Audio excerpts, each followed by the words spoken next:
మ్యాటాక్స్ ద్వారా ఇవాళ మన ముందున్నది ఒక స్పెషల్ గెస్ట్ అని చెప్పొచ్చు. నాకు చాలా ఇష్టమైనటువంటి మా గురువు గారు పి విజయభాస్కర్ గారు. వీరు 30 సంవత్సరాలుగా ఉపాధ్యాయుడిగా పనిచేస్తూ ఆధ్యాత్మిక పరిశోధనలు ఎన్నో చేసి కడప జిల్లాలో ఒంటిమిట్ట మరియు నందలూరు దైవక్షేత్రాల గురించి మరింత ప్రాచుర్యం పొందేలా వీరి కృషి చాలా ఎక్కువగా ఉంది. సో ఈ ప్రయత్నంలో మ్యాటాక్స్ మొట్టమొదటిగా పాలు పంచుకోవడం నిజంగా నేను గర్వంగా ఫీల్ అవుతున్నాను, అదృష్టంగా భావిస్తున్నాను. నమస్తే సార్. నమస్తే Prashant. Sir, as a government teacher ఇన్ని ఇయర్స్ కొన్ని వేల మంది విద్యార్థులకి మీరు పాఠాలు చెప్పి ఉంటారు. అదే కాకుండా ఒక స్టేట్ ఫ్యాకల్టీగా ఎంతోమంది నిరుద్యోగులకు కూడా మీరు వాళ్ళకు ఒక గైడెన్స్ అనేది ఇచ్చి ఉంటారు. సో ఇంత ప్రయత్నం తర్వాత మీరు ఇప్పుడు ఆధ్యాత్మికంగా కానీ లేదా ఒంటిమిట్ట గురించి కానీ మీ అడుగులు ఎలా పడ్డాయి? అసలు అటువైపు వెళ్ళడానికి దారితీసే పరిస్థితులు? ఇది ఒక్క రోజులో లేదా ఒక్క రాత్రిలో వచ్చిన ఆలోచన కాదు. చిన్నప్పటి నుంచి, నాకు ఊహ తెలిసినప్పటి నుంచి మా సొంత ఊరైనటువంటి కమలాపురం నుండి మా అమ్మమ్మ వాళ్ళ ఇల్లు పెనగలూరుకు వెళ్ళేటటువంటి ఆ రహదారిలో పెద్ద దేవాలయం అని చూస్తూనే శేష ప్రశ్నలు. ఏమడగాలనో తెలీదు మా తల్లిదండ్రుల్ని. దేవాలయం అంటే అంతవరకు నేను వెళ్ళిన దేవాలయాలన్నీ కూడా చాలా చిన్నవిగా, ఏదో వీధి దేవాలయాలు, అట్లా ఇప్పుడు పండుగలకు మాత్రమే పోయేటటువంటి దేవాలయాలు మాత్రమే. నాకు దాదాపు 18 సంవత్సరాల వరకు నాకు అదే ఆలోచన. దేవాలయం అంటే ఒకటి దేవుని కడప, తిరుమల. బట్ ఈ ఒంటిమిట్ట అనేటటువంటి ఈ దేవాలయాన్ని వాస్తవంగా 18 సంవత్సరాల వరకు రహదారి గుండా చూసినటువంటివన్నీ, అంత ఎత్తు దేవాలయాన్ని. అప్పట్లో ఆ దేవాలయం మీద మా తాతగారి ఊర్లో కానీ లేదా ఒంటిమిట్టలో ఉన్న మా బంధువుల ద్వారా కానీ రకరకాల కథనాలన్నీ కూడా వినిపించేవి. ఆ తర్వాత కాలంలో ఇక్కడి ప్రాశస్త్యాన్ని చుట్టుపక్కల గల జానపదుల ద్వారా విన్నప్పుడు, మొట్టమొదటిసారి నేను 18వ సంవత్సరంలో డిగ్రీ చదువుతుండగా ఆ ఊరికి వెళ్ళి ఆ దేవాలయాన్ని దర్శించినప్పుడు, బహుశా కడప జిల్లాలోనే ఎక్కడ అలాంటి రాతి శోభ, శిల్పాలు, ఆ ఎత్తైనటువంటి స్తంభాలు, కింది నుంచి పైకి దేవుని దర్శించడానికి వెళ్ళేటటువంటి తాపలు, అంత ఎత్తు ఆలయం, ఆ నిర్మాణ శైలి, ఇదంతా కొంత ఆకట్టుకోవడం జరిగింది. ఆ తర్వాత కాలంలో ఎప్పుడు వీలు దొరికితే అట్లా ఆలయానికి పోవడం, ఆలయం గురించి వింటూ ఉండడం, అన్నీ కూడా విభిన్నమైనటువంటి వైశిష్ట్యమైనటువంటి ఎక్కడ కనపడని సంస్కృతి ఆ దేవాలయం చుట్టుపక్కల ప్రజల్లో చూడడం, దాని మీద ఆసక్తి పెరిగి దాని మీద కొంత గ్రామస్తుల్ని చుట్టుపక్కల వాళ్ళతో కలిసినప్పుడు ప్రాశస్త్యాన్ని అంతా కూడా నోట్ చేసుకోవడం జరుగుతూ రావడం వల్ల ఈ ఒంటిమిట్ట అనేటటువంటి వాస్తవమైనటువంటి ఈ గాథ, ఈ చరిత్ర కడప జిల్లా దాటి చాలామందికి తెలియదు. చాలామంది ఊహిస్తూ ఇలా ఉండొచ్చు, అలా ఉండొచ్చు, ఈ దేవాలయం అప్పుడు కట్టిండొచ్చు, ఇప్పుడు కట్టిండొచ్చు అనేటటువంటి వార్తలు నేను బయట వ్యక్తుల ద్వారా విన్నప్పుడు, ఆ మధ్యకాలంలో అక్కడ పనిచేసినటువంటి స్వర్గీయ కట్టా నరసింహులు గారి యొక్క పరిశోధన వ్యాసాలు నా మీద చాలా బలమైనటువంటి ముద్ర వేశాయి.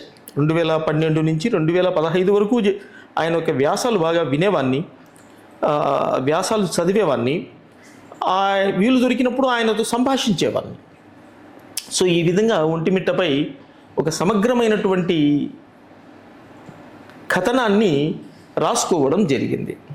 దాన్ని 18 భాగాలుగా దాన్ని రచించడం జరిగింది.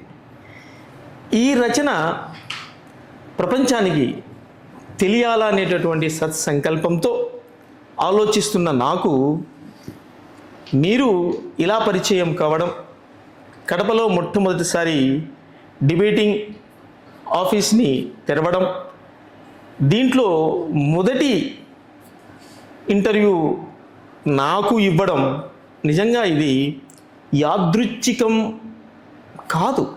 శ్రీరామచంద్రుని యొక్క కృపా కటాక్షాలు, ఆయన గాథను ఆయన వెలుగు తీసేటటువంటి ప్రక్రియలో నేను పాత్రధారిని, మీరో పాత్రధారిని అని భావిస్తున్నాం. సార్, ఎందుకంటే ఇది మనం ప్లాన్ చేసింది కాదు, టు బి ఫ్రాంక్.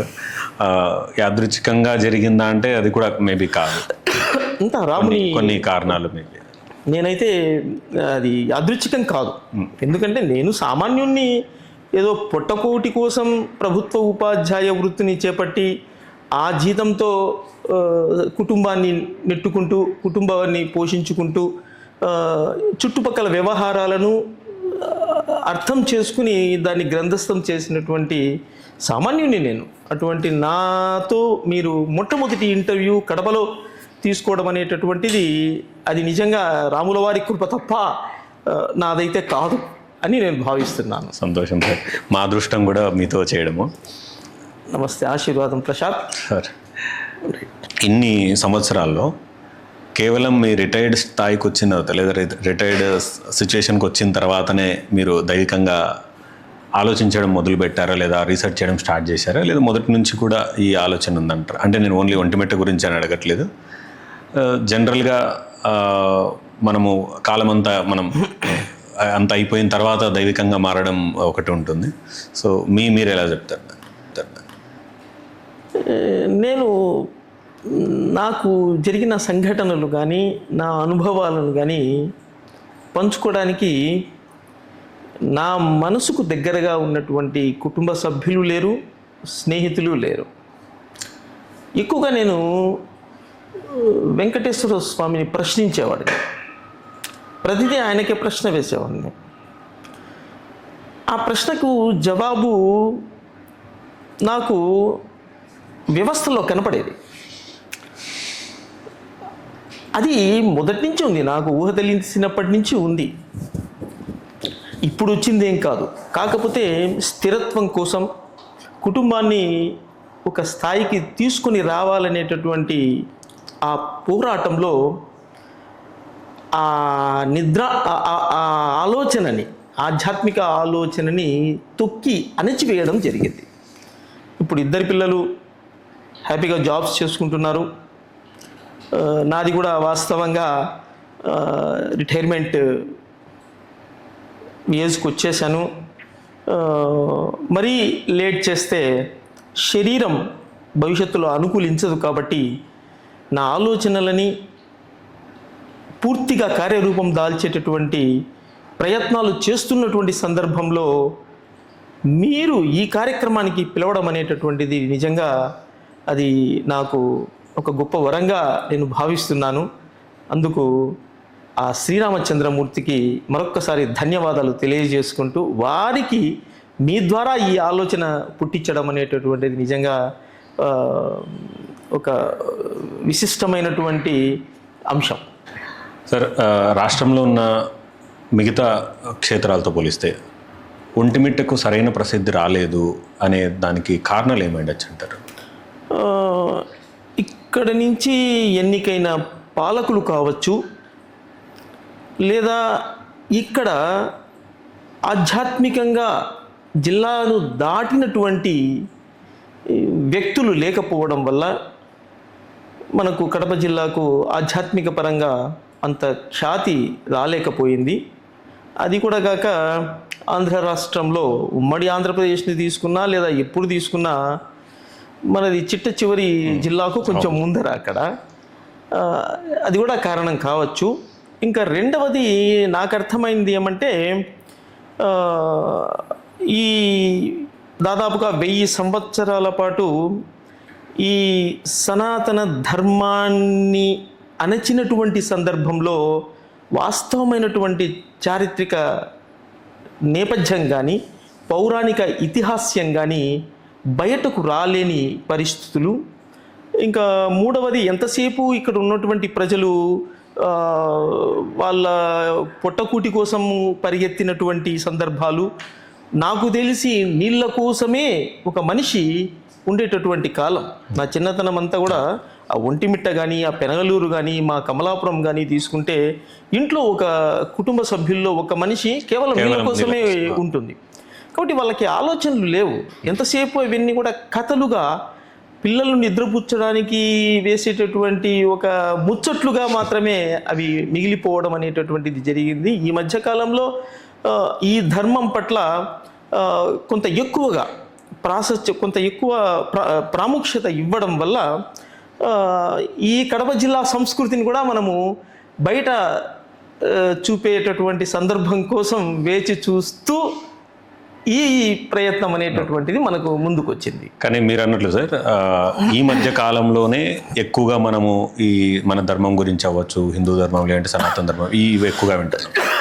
ఇప్పుడున్న ఈ జెన్జీ కిడ్స్ అనండి, యూత్ అనండి, వీళ్ళు కొంత అంటే ఇప్పుడు ఒక 10-20 ఏళ్ళ క్రితం మనకి ఇంత అవేర్నెస్ లేదని నేను అనుకుంటున్నాను దైవికంగా మన ఏదైతే హిందూ ధర్మంలో ఉందో. ఇప్పుడు ఈ జెన్జీ కిడ్స్, యూత్ వీళ్ళందరూ ఏదైతే హిందూ ధర్మం అంటున్నారో లేదా సనాతనం అంటున్నారో, ఈ హిందుత్వానికి సనాతనానికి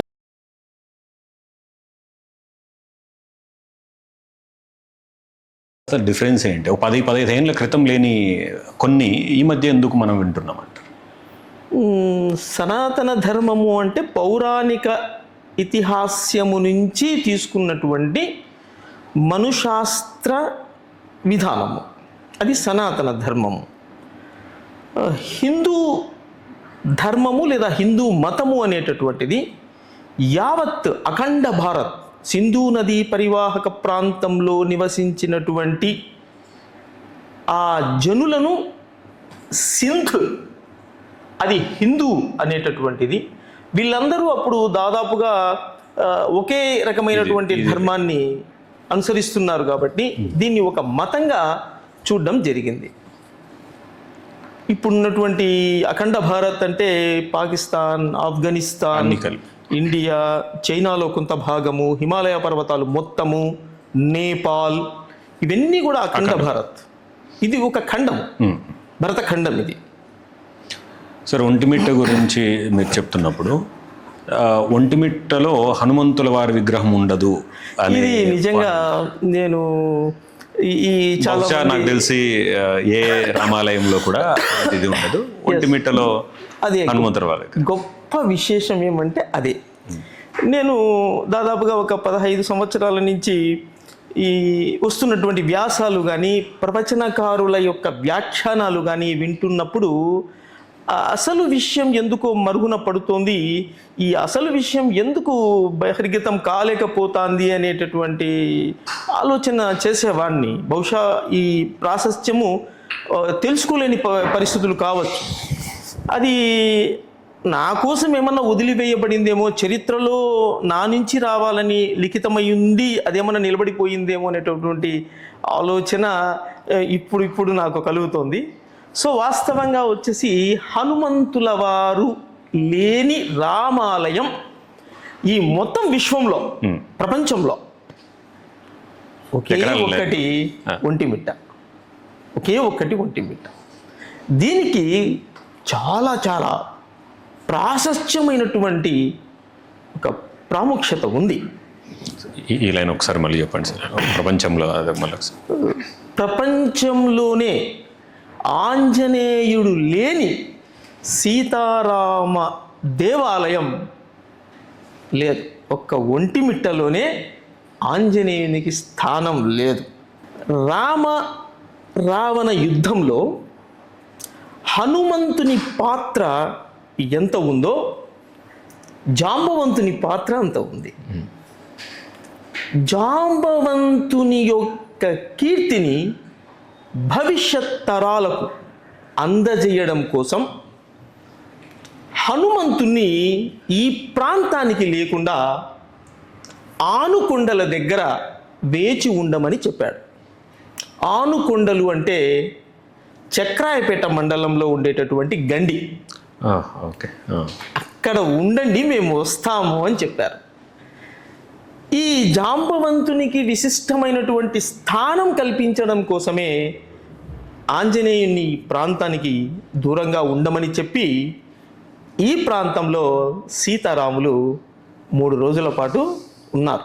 సార్ ఇప్పుడు 3 రోజులు సీతారాముల వారు ఇక్కడ ఒంటిమిట్టలో ఉన్నారు అని మీరు ఏదైతే చెప్తున్నారు, అది ఏ సమయంలో జరిగింది, దాని రీజన్ ఏంటి? ఇదే ఈ ప్రశ్నకు ఉండేటటువంటి జవాబే ఈరోజు అందరూ తెలుసుకోవాల్సింది. జానకి కోరిక, జాంబుడి వేడుక, జగతిలో మొదటి మల్లు పెండ్లి వేదిక, మల్లు పెండ్లి వేదిక, జగదభిరాముడు అయ్యే రామచంద్రుడు ఇక్కడ. ఈ 4 లైన్లే ఒంటిమిట్ట ప్రాశస్త్యం.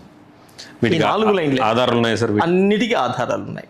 జానకి కోరిక, జాంబుడి వేడుక, జగతిన తొలి మల్లు పెండ్లి వేదిక,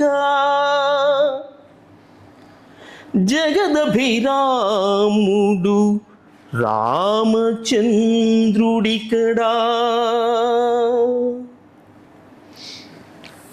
వీటికి ఆధారాలు దేని ఆధారంగా, మన శాస్త్రాల లేకుంటే ఇది దేని ఆధారంగా ఇది మనం చెప్పచ్చు? ఇక్కడ జానకి దేవి అంటే జనకరాజు పుత్రిక. ఈమె చంద్రవంశీయురాలు. శ్రీరాముడు సూర్యవంశపు రాజు. సూర్యవంశపు రాజులు సూర్యవంశములోనే పెళ్ళిళ్ళు చేసుకుంటారు. చంద్రవంశపు పెళ్ళిళ్ళు వరుడు చంద్రవంశంలోనే ఉంటారు. ఇక్కడ ప్రధాన విభజన ఉంది. సూర్యవంశపు రాజులు పగలు పెళ్లి చేసుకుంటారు, చంద్రవంశపు రాజులు రాత్రి పెళ్లి చేసుకుంటారు. ఇక్కడ జనక మహారాజు పెట్టినటువంటి ఆ నిబంధన ఉంది చూసినారు, ఏది విల్లుని ఎక్కు పెట్టడం. ఆ నిబంధన మేరకే ఎవరు విల్లుని ఎక్కు పెడతారో వాళ్లకు నా పుత్రికనిస్తాను అన్నాడు. అక్కడ సూర్యవంశపు రాజుకు చంద్రవంశపు యువతికి వివాహం జరిగింది. అంటే ఆ విభజన అక్కడ చెరిపివేయబడింది. సో మొట్టమొదటిసారి సూర్యవంశము చంద్రవంశము వివాహం జరిగింది ఆ కాలంలో. ఇక్కడ వివాహం అయిన తర్వాత వీళ్ళిద్దరూ ఏకాంతంలో ఉన్నప్పుడు సాధారణంగా స్త్రీలకు కొంత సిగ్గుతో కూడినటువంటి అలక అవి ప్రదర్శిస్తారు, మనందరికీ తెలిసిందే. సీతాదేవి కూడా ఆ ఏకాంత మందిరంలో ఉన్నప్పుడు శ్రీరాముడు ఆమెను పలుకరిస్తూ వేసినటువంటి చిలిపి సంభాషణల్లో సీతాదేవి శ్రీరాముణ్ణి ఈ విధంగా ఎత్తి పొడవడం జరిగింది. ఎంతైనా సూర్యవంశపు రాజులు దేవుళ్ళకు కూడా దెప్పి పొడుపులు జనరల్గా భార్యాభర్తలు అక్కడ వాళ్ళిద్దరూ. ఎంతైనా మీరు సూర్యవంశపు రాజులు సూర్య యొక్క పక్షపాతంతో మీరు పగులు వివాహం చేసుకున్నారు, మా చంద్రవంశానికి కొంత తక్కువ చేయడం జరిగింది అని ఆమె అనడం, దానికి శ్రీరామచంద్రుల వారు కొంచెం నవ్వి సంభాషణను మార్చడం అది మృకుండ మహర్షి తన మనోనేత్రంతో ఆ సందర్భాన్ని క్యాచ్ చేయడం జరిగింది. ఆ మృకుండ మహర్షి ఈమెకు కలిగినటువంటి ఆ అలుకను తీర్చిన ప్రయత్నమే ఒంటిమిట్టలో మల్లు పెండ్లి. సార్, ఒంటిమిట్టకి అసలు ఆ పేరు ఎలా వచ్చిందండి? ఒంటిమిట్ట ఇది ఇద్దరు అన్నదమ్ముల కథ. వాళ్ళ పేర్లు ఒంటడు, మిట్టడు. వీళ్ళు ఉదయగిరి పాలకుడైనటువంటి కంపరాయులు కాలంలో ఈ ఒంటిమిట్టలో ఉండిన వాళ్ళు. ఉదయగిరి పాలకుడు కంపరాయలు. ఈ కంపరాయలు ఎవరు అంటే హరిహర బుక్కరాయలు. వాళ్ళు వాళ్ళ తల్లిదండ్రులకు 4 అన్నదమ్ములు. ఈ కంపరాయలు అనే అతను చివరివాడు, కనిష్ఠుడు, 4వ వాడు. ఇతను ఉదయగిరి పాలకుడు. ఈ క్షేత్రము ఉదయగిరి పాలనకు సంబంధించి ఉంది. ఈ అడవి ప్రాంతం అంతా కూడా ఒంటిమిట్ట ఉదయగిరి ప్రాంతానికి చెందినటువంటిది. అంటే ఇప్పుడు మన ఉదయగిరి ప్రకాశం జిల్లాలో ఉదయగిరి ఉంది కదా, ఉదయగిరి ప్రాంతానికి సంబంధించినది ఈ ప్రాంతం అంతా కూడా. ఆయన ఏలుబడిలో ఇక్కడ ఒంటిమిట్ట దేవాలయ నిర్మాణం అనేటటువంటిది జరిగింది. ఏ సంవత్సరం ఇది వాస్తవంగా వచ్చేసి ఎప్పుడు కూడా ఇది పునర్నిర్మాణమే జరుగుతూ వస్తుంది. పునర్నిర్మాణం అంటే ఒక్కసారిగా ఇది జరిగింది కాదు. దేవాలయం ప్రాశస్త్యం చెందుతుంది, దేదీప్యమానంగా వెలుగుతుంది. ఆ తర్వాత ఏదో కారణాలతో దాన్ని క్షీణిస్తూ వస్తుంది. కొంతకాలము స్తబ్దుగా ఉంటుంది, కొంతకాలము నిర్మానుష్యంగా ఉంటుంది. ఇక్కడే కాదు, ప్రపంచంలోని ఏ దేవాలయాలైనా ఒక్క కాశీ తప్ప ప్రపంచంలోని ఏ దేవాలయాలకైనా సరే ఉజ్వలం ఉంటుంది, మధ్యము ఉంటుంది, లో స్థాయి కూడా ఉంటుంది. అవన్నీ కూడా మనం దానిలోకి వెళ్ళినామంటే మళ్ళీ జ్యోతిష్యం కింద అయిపోతుంది, జోనర్ మారిపోతుంది. కాబట్టి ఒంటిమిట్ట అనేటటువంటిది అంతకుముందు కాలంలో ఏకశిలా నగరం. ఒకే శిల మీద ఇక్కడ సీతారామచంద్రులు కొలువై ఉన్నారు. ముగ్గురు కూడా ఒకే శిలలో ఉన్నారు. మనం చూసేదానికి ముగ్గురు కూడా సపరేట్ ప్రతిమలుగా కనపడతాయి. సీతారామ లక్ష్మణులు ముగ్గురు కూడా ఒకే శిలలో ఉన్నారు. ఈ ముగ్గురు కూడా ఒకే శిలలో ఎట్లా ఉన్నారు అంటే, జాంబవంతుడు తన మనోఫలకంలో ఏర్పడినటువంటి చిత్రాన్ని తపస్సు ద్వారా ఓ కొండ బండపై మలచే విధంగా ఆయన తపస్సు చేసినాడు. ఆ తర్వాత తన వాడి గోళ్లతో ఆ కొండ బండ నుంచి ఈ యొక్క ముగ్గురి మూర్తులను బయటికి తీసి వాడి గోళ్లతోనే ఆయన పికిలించినాడు అనమాట. ఆ శిలను తెంచుకుంటూ వచ్చినాడు. ఉన్నది జాంబవంతుడు స్వయంగా ప్రతిష్ఠించినటువంటి రామచంద్ర మూర్తి. ఆయన ముగ్గురు కూడా ఏకశిలాది.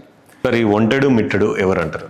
ఒంటెడు మిట్టడు అనేటటువంటి వాళ్ళు ఇద్దరు కూడా అన్నదమ్ములు. వీళ్ళు వాళ్ళ పోషణ కోసం చిన్న దారి దొంగతనాలు చేసుకుంటూ జీవించేటటువంటి వాళ్ళు. వీళ్లకు ఇక్కడ జ్ఞానోదయం అయ్యింది. జ్ఞానోదయం అయ్యి ఇక్కడ పడిపోయినటువంటి ఆ గోపుర ఏమంటాం వాటిని శిథిలాలను ఒక్కొక్కటి పేర్చుకుంటూ చేసుకుంటూ వచ్చేటటువంటి వాళ్ళు. అవన్నీ కూడా రాతి రాళ్ళు ఉన్నాయి కదా ఇప్పుడు చుట్టూ ఉన్న ప్రాకారం కానీ గోపురాలు కానీ, అవి ఏ కాలం నాటివో వాటికి మనము ఏమంటాం దాన్ని, అవన్నీ శిలాజాలు. అవన్నీ కూడా దాన్ని టెస్ట్ చేస్తే కనుక ఎన్ని వందల వేల సంవత్సరాల కిందివో తెలుస్తాయి. అంతేగాని అది ఈ ఒంటెడు మిట్టడు అనేటటువంటి వాళ్ళు మనకు 14వ శతాబ్దంలో ఉన్నారు. 14వ శతాబ్దం 13వ శతాబ్దంలో ఉన్నారు వీళ్ళు. ఈ హరిహర రాయల కాలంలోది చెప్తున్నారు. వాళ్ళ పేరు మీద వచ్చిందంటారు. వాళ్ళ పేరు మీదే వచ్చారు వాళ్ళు. ఈ ఆలయాన్ని కూడా మొత్తం వచ్చేసి ఆ పడిపోయినటువంటి శిథిలాలను పేర్చుకుంటూ ఒక రూపానికి తీసుకొచ్చినారు. అట్లా వీళ్ళ శ్రమను చూసి ఆ దారిన పోయేటటువంటి వాళ్ళందరూ కూడా ఒంటడూరు, మిట్టడూరు, మిట్ట అట్లా అనుకుంటా ఒంటిమిట్ట అనేటటువంటి కాలక్రమేణా ఆ పేరు వచ్చింది. దీనికి మన పురాణాలలో ఏకశిలా నగరము అనే పేరు ఉంది. సో దేవాలయం ముందే ఉంది, పేరు తర్వాత వచ్చింది. దేవాలయం ఎప్పటిదో అది దేవాలయము అంటే దేవాలయం కాదు. వాస్తవంగా త్రేతాయుగంలో వచ్చేసి అది మృకుండ మహాముని యొక్క ఆశ్రమం. మృకుండ మహాముని యొక్క ఆశ్రమం. మనము ఒక డ్రోన్ని ఆ మృకుండ మహాముని ఆశ్రమం పైకి అంటే కొంత ఎత్తుకు పంపించి ఫోటో తీస్తే అంత ఎట్లుంటుందంటే ఈ చుట్టూ కొండలన్నీ కూడా ఒక పుష్పం మాదిరి కనపడతాయి. ఒక పుష్ప మకరందానికి చుట్టూ రేకులు ఎట్లుంటాయో కొండలు అలాగా ఆ కొండలు చుట్టూ ఉండేటటువంటి కొండలన్నీ కూడా అట్లా కనపడతాయి అన్నమాట. ఈ మధ్యస్థంగా ఇప్పుడు రామాలయం ఉంది కదా, ఇది మృకుండ మహాముని యొక్క ఆశ్రమం. ఈ ఆశ్రమంలోనే ఆ త్రేతాయుగంలో రావణ వధ తర్వాత వీళ్ళ యొక్క సంసార సౌఖ్యానికి మళ్ళీ పెళ్లి చేయడం జరిగింది. ఓకే.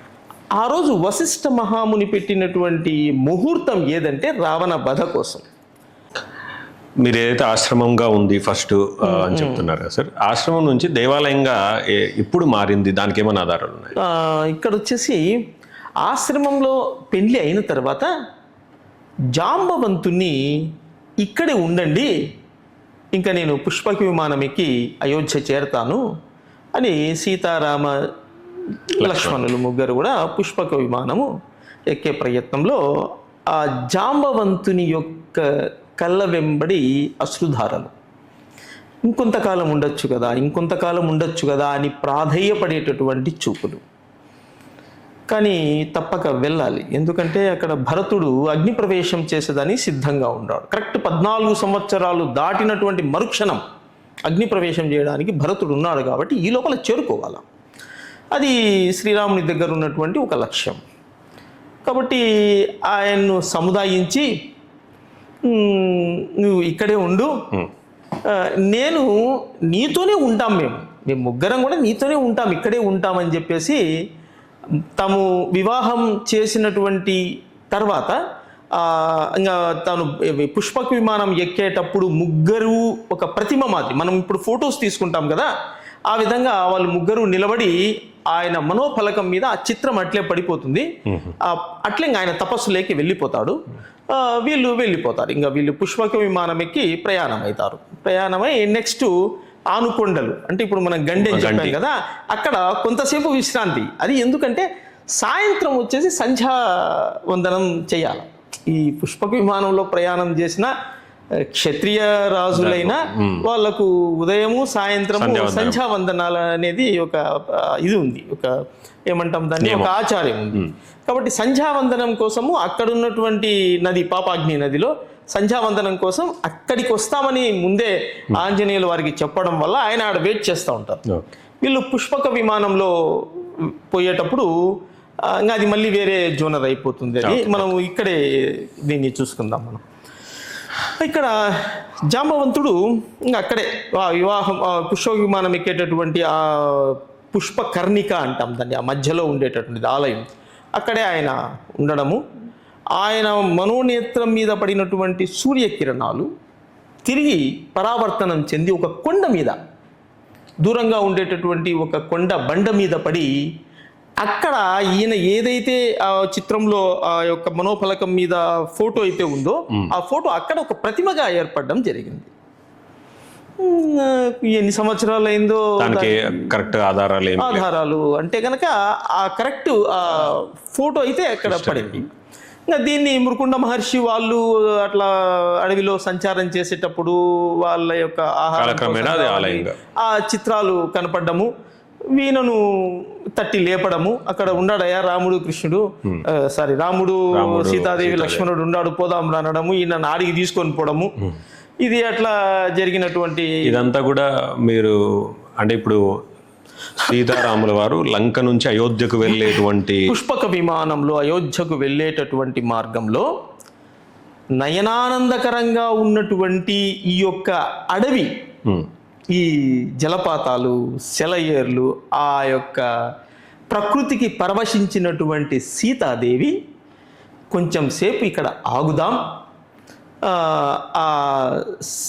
జలకాలు కొంచెం సేపట్ల కొంచెం జలకాలు ఆడదాము అని ఆమె కోరిక మీద పుష్పక విమానాన్ని ఆపడం జరుగుతుంది, ఒంటిమిట్టలో ఆపడం జరుగుతుంది. ఇవన్నీ కూడా మనకు యాదృచ్ఛిక సంఘటనలుగా కనపడినప్పటికీ ఇవన్నీ కూడా భవిష్యత్తు తరాల కోసము ఒక ఏమంటాం దాన్ని, ఒక వ్యవహారాన్ని లేదంటే ఒక సాంప్రదాయాన్ని ముందుకు తీసుకుని పోవాలనేటటువంటిది ఇక్కడ వీళ్ళ కోరికలు కూడా నెరవేరాల. జాంబవంతునికి ఒక కోరిక ఉంది, ఏమిది అంటే కనుక అత్యంత పరాక్రమవంతుణ్ణి పుత్రునిగాను అల్లుడుగాను పొందాలి, అతనికి ఆ కోరిక ఉంది. ఓకే, జానకీదేవికి ఏం కోరిక ఉంది? రాత్రిపూట చంద్రుని సమక్షంలో నాకు వివాహం కాలేదే అనేటటువంటి ఒక అలక ఉంది. ఓకేనా? శ్రీరాముడు ఏమి చిన్నప్పటి నుంచి చంద్రుణ్ణి చూస్తూ పెరిగినటువంటి వాడు, చంద్రుణ్ణి చూపిస్తూ గోరుముద్దలు తిని పెరిగినటువంటి వాడు. చంద్రునికి రామునికి అవినాభావ సంబంధం ఉంది. ఇక్కడ వీళ్ళ ఇద్దరికి ఒక బంధాన్ని వెయ్యాల. శ్రీరాముడు రామచంద్రుడు అయినాడంటే దానికి బలమైనటువంటి ఒక ఏమన్నాలా, దానికి ఒక గాథ దానికి ఒక ఇంపార్టెన్స్ పెరగాల. అది ఒంటిమిట్టలో శ్రీరాముడు శ్రీరామచంద్రుడైనాడు. ఎందుకు? ఆ పౌర్ణమి వెలుగుల్లో శుద్ధ చతుర్దశి రాత్రి ఆ ముని వాటికల్లోని స్త్రీలందరూ చూస్తుండగా సీతాదేవికి శ్రీరామునికి మళ్ళీ పెళ్లి చేయడం జరిగింది. ఇది మల్లు పెండ్లి. ఈ మొత్తం ప్రపంచంలో ఉండేటటువంటి ఏ సాంప్రదాయాన్ని తీసుకోండి, ఒక్క కడప జిల్లా చుట్టుపక్కల కడప జిల్లా వాళ్ళు ఇతర ప్రాంతాలలో ఆవాసం ఏర్పరచుకుని పోయినటువంటి కుటుంబాలలోనే మల్లు పెండ్లి ఉంది. వేరే చోట ఎక్కడా లేదు మల్లు పెండ్లి. ఇది ఇక్కడ ఒంటిమిట్టకు ఉన్నటువంటి అసలు సిసలు ప్రాశస్త్య గాథ మల్లు పెండ్లి. ఈ పెళ్లి ముహూర్తం అనేటటువంటిది వాళ్ళ సంసార సౌఖ్యానికి ఆ నుంచి పుత్ర జననానికి పెట్టినటువంటి ముహూర్తం ఇది.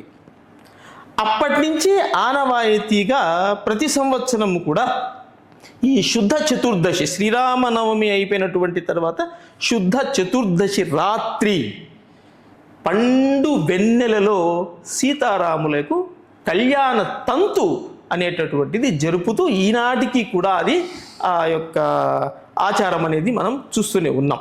ఇంకెక్కడా కూడా రాత్రిపూట వివాహము జరగదు. బట్ కొన్ని పల్లెల్లో పనుల కాలం ఉంటుంది కాబట్టి, పనులు చేసుకోవాలి కాబట్టి, తీరిక ఉండదు కాబట్టి పగటిపూట చేసుకోకుండా రాత్రులు చేసుకుంటూ ఉంటారు. అది ఆ ఊరికి ఆ గ్రామానికి సంబంధించింది. బట్ ఇది మాత్రము ఇతిహాస్య ప్రాముఖ్యత. సార్, కడప జిల్లాలో ఎక్కడ నాకు తెలిసినంత వరకు మల్లిపల్లి అనేది చెప్తా ఉంటారు. అసలు ఇది మల్లిపల్లె ఏంటి అసలు దీని గురించి? అంటే ఇక్కడ ఇది ద్వితీయ వివాహం కాదు. ద్వితీయ వివాహము అంటే వధువు మారుతుంది. మళ్ళీ పెండ్లి అంటే వధువు వరుడు ఒకరే, వాళ్ళకు మళ్ళీ పెళ్లి చేయడం. జనరల్గా వచ్చేసి మనము పెళ్ళి అమ్మాయి ఇంట్లో జరుగుతుంది మన సాంప్రదాయం ప్రకారం. ఎందుకంటే కన్యాదానం, వాళ్ళు దానం చేసేవాళ్ళు. వరుడు వాళ్ళ ఇంటికి పోయి దానం తీసుకుంటాడు, వధువును దానంగా తీసుకుంటాడు. కాబట్టి వధువు ఇంట్లో వివాహం జరుగుతుంది. ఆ తర్వాత మూడవ రాత్రికి వరుడు ఇంటికి వస్తారు. ఇంటికి వచ్చేటప్పుడు వధువుకు తోడుగా వాళ్ళ బంధువులు వస్తారు. వాళ్ళందరినీ విశేషపరచడం కోసం, వాళ్ళకు మర్యాదలు చేయడం కోసము మీకు మేమేం తగ్గం అని ఇక్కడ మళ్ళీ ఏం చేస్తారంటే రాత్రిపూట పెళ్లి చేస్తారు. మల్లు పెండ్లి అనేటటువంటిది రాత్రిపూట ఆచారమే. అది మన కడప జిల్లా ఇక్కడ ఉన్నటువంటి వాస్తవ్యము. మనము వృత్తి రీత్యానో లేదంటే పోషణ రీత్యానో ఇతర ప్రాంతాలలో నివాసం ఉంటాం కదా, వాళ్ళు ఇది ఆనవాయితీని పాటిస్తారు. ఎక్కడ లేదు మల్లు పెండ్లి అనేటటువంటిది. ఇది ఒంటిమిట్ట వచ్చిందంటారా? నేను రాసినటువంటి ఈ దాసు రామాయణానికి మరో పేరు కూడా మల్లు పెండ్లి. ఆ మల్లు పెండ్లి టైటిల్తోనే రాయడం జరిగింది. ఈ ఒంటిమిట్ట మీద మీరు ఒక రీసెర్చ్ చేసి దాని పేరు మీద దాని హిస్టరీ మొత్తాన్ని ఒక దాసు రామాయణంగా రాశారు అని విన్నాను నేను. అసలు ఈ రాయాలనే ఆలోచన ఎందుకు వచ్చింది, లేదా మీరు రీసెర్చ్ చేసిన మొత్తం విషయంలో ఏం మీకు సంతృప్తినిచ్చింది, బుక్ రాయడానికి కారణాలు ఏంటి? ఈ ప్రాంతం ఎందుకో ఒక రాముని యొక్క కీర్తికి ఒక చిన్న అంశం ఇక్కడ వదిలివేయబడింది. ఆ శేషాన్ని పూరించడానికి భగవంతుడు నాకు కల్పించినటువంటి ఒక గొప్ప అవకాశంగా, నా పూర్వజన్మ సుకృతంగా నా తల్లిదండ్రుల యొక్క పుణ్యఫలంగా నేను దాన్ని భావిస్తున్నా. నేను ఇది ఈ రామాయణాన్ని ఎంతోమంది రాశారు. ఎన్ని లక్షల రామాయణాలు ఉన్నాయో తెలియదు. అన్నిటికీ మూలం వచ్చేసి వాల్మీకే. అది నాకు బాగా సంతృప్తి ఇచ్చింది. మీరు వృత్తిపరంగా, కుటుంబ పరంగా, దైవికంగా అత్యంత సంతృప్తిగా ఉన్నారు. చాలా సంతోషంగా ఉన్నాయి. ఇదంతా కూడా ఆ శ్రీరాముడు ఇచ్చినటువంటి సంకల్పం బలమేని నేను నమ్ముతున్నా పూర్తిగా. మీలాంటి వాళ్ళ పరిచయాలు కానీ, కడపలో ఒక ఇంటర్వ్యూకి మొట్టమొదట ఒక సామాన్యుణ్ణి పిలిచి అది జగదభిరాముడు రామచంద్రమూర్తి మీద మనం మాట్లాడుకోవడం అనేటటువంటిది నిజంగా నాకైతే ఒళ్ళు గగురు పాటెక్తా ఉంది. చాలా సంతోషము. ఈ రకంగానైనా మన కడప జిల్లా ఆచార సాంప్రదాయాలన్నీ కూడా చుట్టుపక్కల ప్రాంతాలకంతా కూడా తెలియాలని చెప్పి దీని మీద చాలా ఉంది. మొత్తం వచ్చేసి 18 భాగాలుగా దాసు రామాయణాన్ని రచించడం జరిగింది. ఈ 18 భాగాల్లో ఒక్క భాగము నందలూరు సౌమ్యనాథ స్వామి మీద వస్తుంది, ఒక్క భాగం వచ్చేసి దేవుని కడప వెంకటేశ్వర స్వామి మీద వస్తుంది. తర్వాత మిగతా ఇక్కడ ఉన్నటువంటి అంశాలను సృష్టిస్తూ రాయడం జరిగింది. రచనలో స్వీయ పద్యాలు, స్వీయ కీర్తనలు ఉండడం జరిగింది. ఆ ప్రాంతంలో ప్రాశస్త్యాన్ని పెంచినటువంటి ఒక గొప్ప కవి ఓబన్న గారు. ఆయన కృతులు వాళ్ళ యొక్క వంశం నుంచి ఒక 2 తీసుకోవడం జరిగింది. వాళ్ళ దగ్గర కూడా 2 కృతులే ఉన్నాయి, కీర్తనలు. ఆయన శైలిని పట్టి ఆయన శైలి మీద నేను ఒక 25 కీర్తనలు రాయడం జరిగింది. మాధవ ఓబన్న యొక్క కీర్తనల శైలి మీద. అవి చూస్తే ఆయనే రాసినారు అన్న అనుభూతి ఖచ్చితంగా జరుగుతుంది. ఇవన్నీ ఇంకా వెలుగులోకి రావాలి. మనకు ఒంటిమిట్ట రామాయణాన్ని తీసుకుంటే ఒక సినిమా సరిపోదు, 4 భాగాలుగా సినిమా రావాలి. అంత పెద్ద చరిత్ర దానికి ఉంది. కొంతమంది అసలు రామాయణమే లేదు, ఓ ఫేక్ ఇదంతా అంటూ ఉంటారు. అది విన్నప్పుడు ఏమనిపిస్తుంది మీకు? గుడ్డిగా నమ్మకపోవడం అనేటటువంటిది నిజంగా ఒక గొప్ప లక్షణం. ప్రశ్నించడం వల్లనే, జవాబు కోసం వెతికే ప్రయత్నాల్లోనే చరిత్ర బయటకు వస్తుంది. నన్ను కూడా చాలామంది, నేను కూడా చదువుకునే టైంలో నాస్తిక భావజాలంతో ఉపన్యాసాలు ఇచ్చి ప్రైజులు సంపాదించినోన్నే. ఇక్కడ నాస్తికత్వాన్ని నేను విమర్శించను, కానీ వాళ్లకు రుజువు కావాలి. రుజువు కోసం వేసేటటువంటి ప్రశ్నలు మనం శోధన చేస్తాం, పరిశీలిస్తాం, దానికి సాక్ష్యాలను తీసుకుంటాం. దానివల్ల ఏమవుతుందంటే కనుక విస్తృతి అవుతుంది, దాని యొక్క మూలం అనేది బయటపడుతుంది. కాబట్టి ఫేక్ అంటూ ఉంటారు, సహజమే. కానీ సాక్ష్యాలు ఉన్నాయి కదా, అన్నిటికీ సాక్ష్యాలు ఉన్నాయి కదా. ఎందుకు మరి ఒంటిమిట్టలోని రాత్రిపూటే పెళ్లి చేస్తారు? ఒకటి.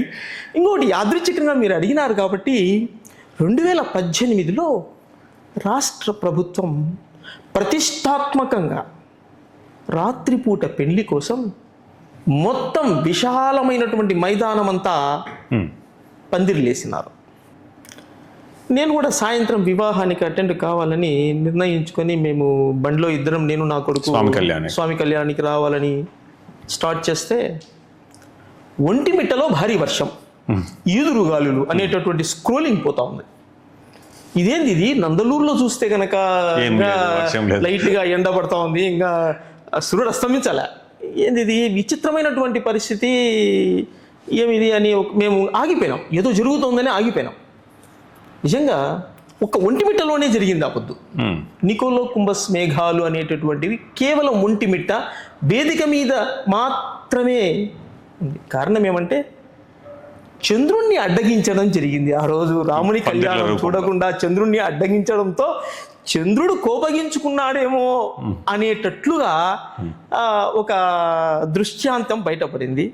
ఆ తర్వాత వివాహం అయితే, పెళ్లి అంత పెద్ద గాలివాన తగ్గిన తర్వాత అప్పటి రాష్ట్ర ముఖ్యమంత్రి నారా చంద్రబాబు నాయుడు గారు పట్టు వస్త్రాలు స్వామివార్లకు సమర్పించి కళ్యాణం తిలకించి వెళ్తూ, ఇక పందిర్లు అయ్యాకండి, ఇక్కడ ఉన్న పందిర్లు చాలు, చంద్రుని యొక్క కిరణాలు, చంద్రుని యొక్క చూపు కళ్యాణం మీద పడాలా అని చెప్పినట్లుగా వార్తలు ఆ రోజు అందరం వినడం జరిగింది.